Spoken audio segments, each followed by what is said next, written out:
Hello বন্ধুরা, তোমরা সবাই কেমন আছো? আশা করি অনেক ভালো আছো আর আমিও ভালো আছি। তাই চলে এলাম জিনিয়া কিচেনে তোমাদের জন্য চিকেন রান্নার রেসিপি নিয়ে। কিভাবে চিকেন রান্না করব সেটা আজকে তোমাদের সাথে শেয়ার করব।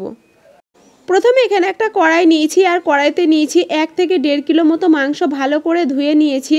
এবার দিয়ে দেব একটা বড় সাইজের পেঁয়াজ কুচি, 1 চামচ লবণ, 2টো তেজপাতা, 2টো দারচিনি আর দেব 1 চামচ আদা বাটা, 1 চামচ রসুন বাটা, 1 চামচ কাঁচা জিরে বাটা আর দেব পরিমাণ মতো শুকনো লঙ্কা বাটা আর দেব 1 চামচ হলুদ গুঁড়ো আর দেব 150 গ্রাম সরষের তেল।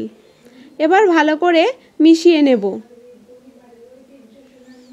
মেশানো হয়ে গেছে, এবার ঢাকনা দিয়ে গ্যাস ধরিয়ে বসিয়ে দেব। কিছুক্ষণ পর ঢাকনাটা খুলে নাড়তে থাকবো। দেখো বন্ধুরা, ফুটে গেছে। এবার ভালো করে কষিয়ে নেব। আমি ভালো করে কষাতে থাকবো যতক্ষণ না তেল ছেড়ে ছেড়ে আসে।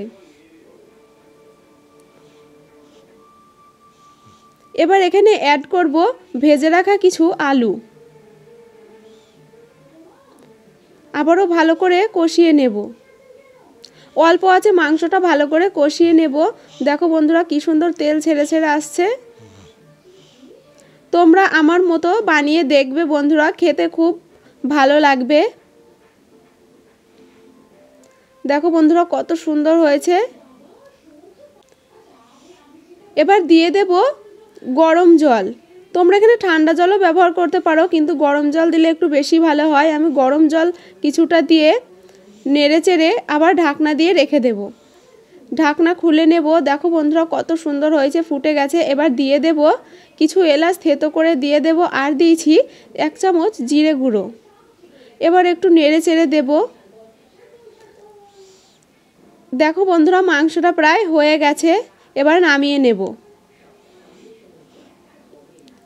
আর আমার এই ভিডিওটি তোমাদের কাছে ভালো লাগলে লাইক, কমেন্ট, শেয়ার এবং অবশ্যই সাবস্ক্রাইব করে দেবে। দেখা হচ্ছে নেক্সট ভিডিওতে।